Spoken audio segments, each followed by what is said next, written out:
Moi, je crois qu'on ne réussit qu'une seule chose, on réussit ses rêves. Harry Potter 1. Le survivant. La famille Dursley vit très tranquillement. Dans la famille Dursley, il y a Vernon Dursley, un homme gros et qui a une grande moustache. Il y a sa femme, Pétunia Dursley, qui est mince et blonde et très curieuse. Elle adore regarder ses voisins par la fenêtre. Vernon et Pétunia ont un bébé, un petit garçon qui s'appelle Dudley. Une nuit, des choses étranges se passent devant leur maison. Un homme grand et mince apparaît. Ses cheveux et sa barbe blanche sont très longs. Il porte une cape violette et des lunettes en demi-lune. Cet homme s'appelle Albus Dumbledore. Il s'assoit à côté d'un chat. Tout à coup, le chat disparaît.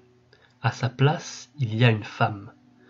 Elle porte une cape verte et des lunettes carrées. Ses cheveux sont attachés.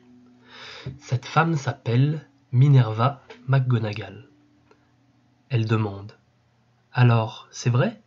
Voldemort a tué Lily et James Potter ? » ?»« Oui, c'est terrible, » répond Dumbledore.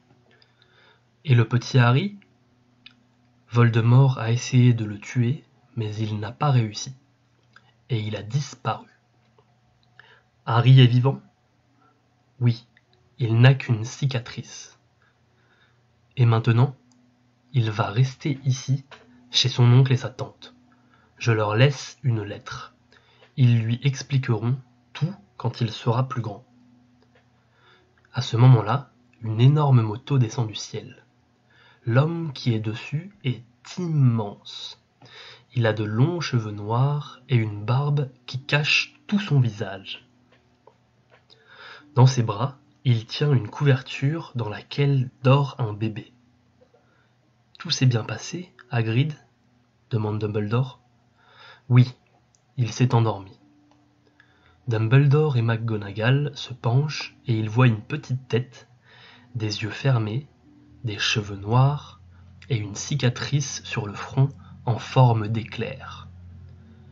Ils déposent le petit Harry devant la porte. Il serre dans sa main une lettre. « Bonne chance, Harry, » murmure Dumbledore. Partie 2.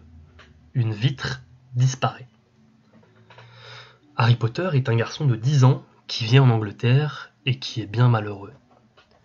Quand il était bébé, ses parents sont morts dans un accident de voiture.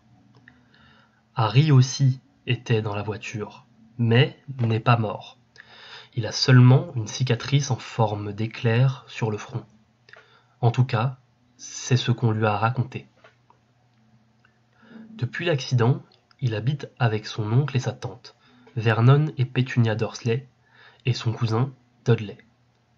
Dudley est un garçon égoïste, coléreux et très capricieux, et ses parents lui donnent tout ce qu'il veut. La famille Dursley déteste Harry.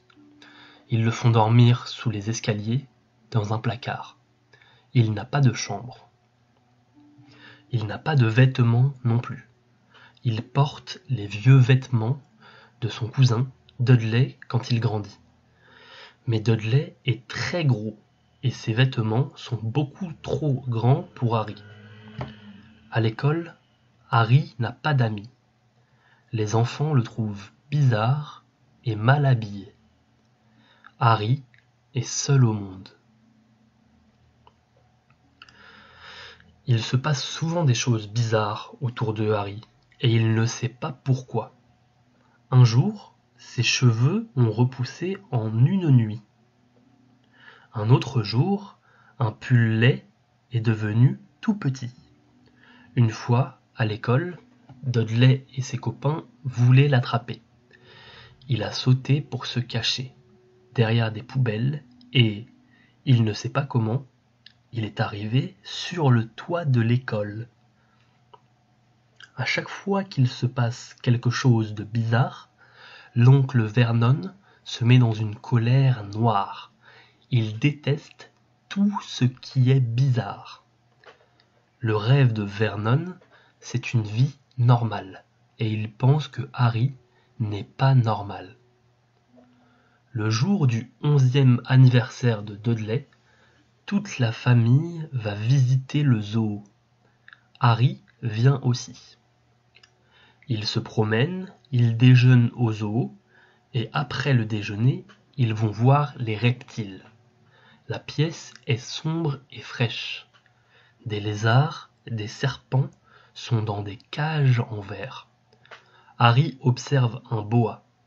Le serpent ouvre ses petits yeux brillants et regarde Harry. Harry parle au serpent et le serpent lui répond. « Tu viens d'où ? » demande Harry.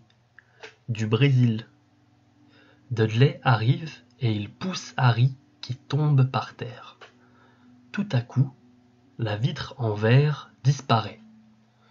Dudley crie, mort de peur.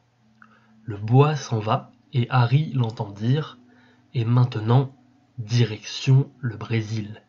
Merci, amigo. » Quand il rentre à la maison, Vernon, furieux, enferme Harry dans le placard et il s'endort sans manger.